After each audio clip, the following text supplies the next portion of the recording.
Hello, everyone, and welcome back to The Explainer. I am absolutely thrilled you're joining me today because we are jumping right into a truly transformative chapter of ancient Indian art. We're going to explore the monumental architecture, the totally mesmerizing sculptures, and the fascinating history of the Mauryan period. This is an era that fundamentally reshaped the entire artistic landscape of the subcontinent, so let's get started. Now, you might be wondering, where did India's national emblem actually come from? If you live in India, or, if you've ever held an Indian passport or just looked closely at a banknote, you've seen those four majestic lions standing back to back. You literally see it every single day. But where did that symbol originate? It didn't just appear out of thin air. It is a direct legacy of the exact period we're breaking down in today's explainer. Here is our roadmap for today. We're hitting 5 key areas. 1. New religions, new empire. 2. Ashoka's rock-cut pillars. 3. Decoding the Lion Capital. 4. Monumental figures in caves. And 5. Stupas and everyday patrons. Section 1. New religions, new empire. The Gangetic Valley shifts. Let's set the stage here. To really understand the art of the Mauryan period, we first have to understand the massive social and spiritual earthquakes shaking up the Gangetic Valley at the time.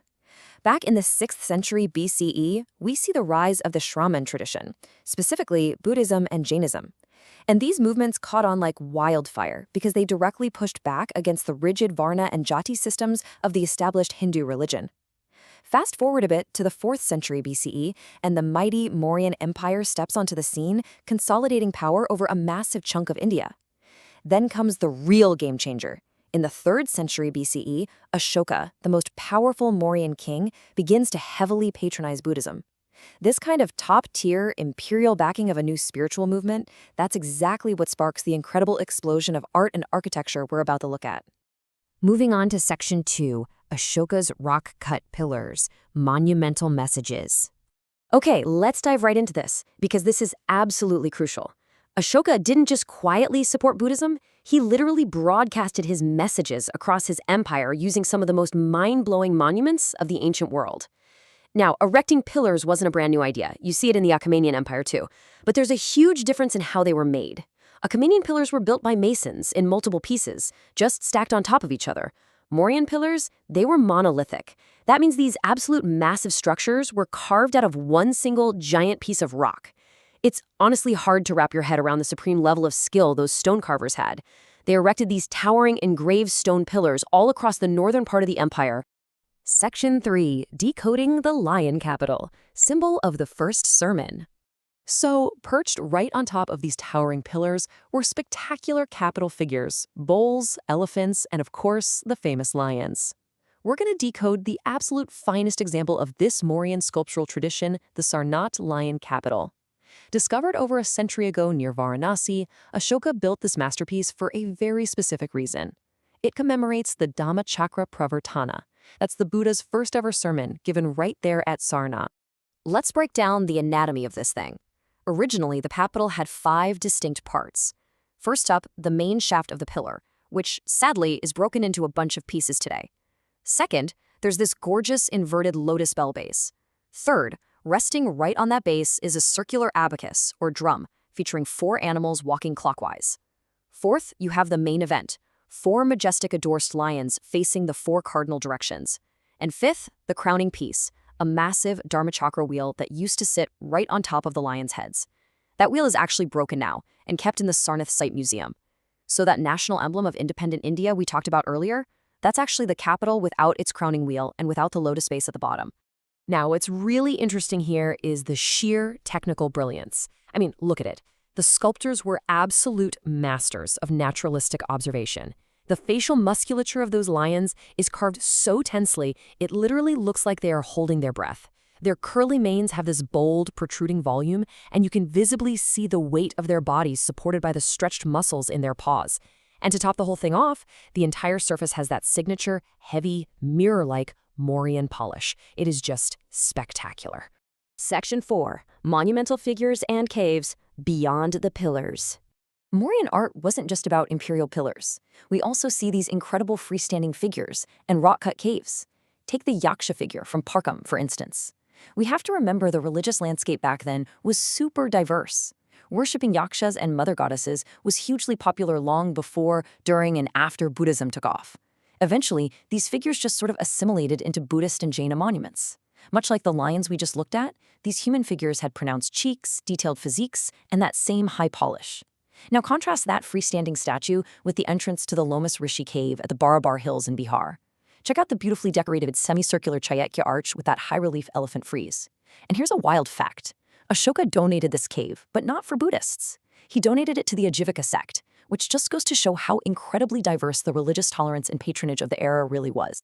And hey, speaking of elephants, take a look at this monumental rock-cut elephant at Dolly in Odisha. Notice how the carvers perfectly blended round modeling with this beautiful linear rhythm.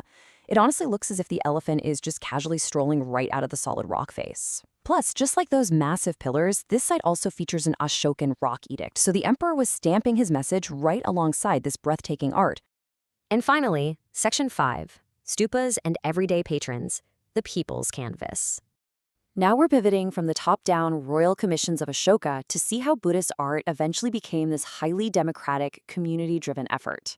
But first, let's make sure we're clear on what a stupa actually is. A stupa is a monumental structure, originally built over the physical relics of the Buddha at places like Rajagraha, Vaishali, and Kushinagar. They formed the absolute core of early Buddhist monastic complexes, alongside viharas or monasteries. As Buddhism's popularity exploded, these structures got supersized. The Great Stupa at Sanchi, for instance, started out as a simple brick structure during Ashoka's reign, but was later encased in stone and massively expanded. But here is where the story gets super fascinating. Who was actually footing the bill for all these massive expansions? Well, if you look at the inscriptions from the 2nd century BCE onwards, the pattern completely shifts. It's not just kings anymore. Actually, royal patronage becomes pretty rare. Instead, we see this massive, collective community effort. The inscriptions list donations from Gahapatis, wealthy householders, lay devotees, and merchant guilds. And even cooler, the artisans themselves were pitching in.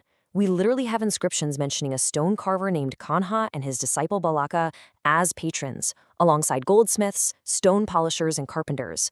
It was basically an ancient crowdsourced Kickstarter campaign. The art truly became the people's canvas. And as the people funding the art became more diverse, the art itself evolved stylistically. In the really early days of Buddhism, the Buddha was never shown in human form. It was all about simple symbols, a footprint, a stupa, a lotus throne, or the chakra. But as time went on, they started doing complex visual storytelling. By the time you get to the later stupa railings and gateways, the stone literally comes alive.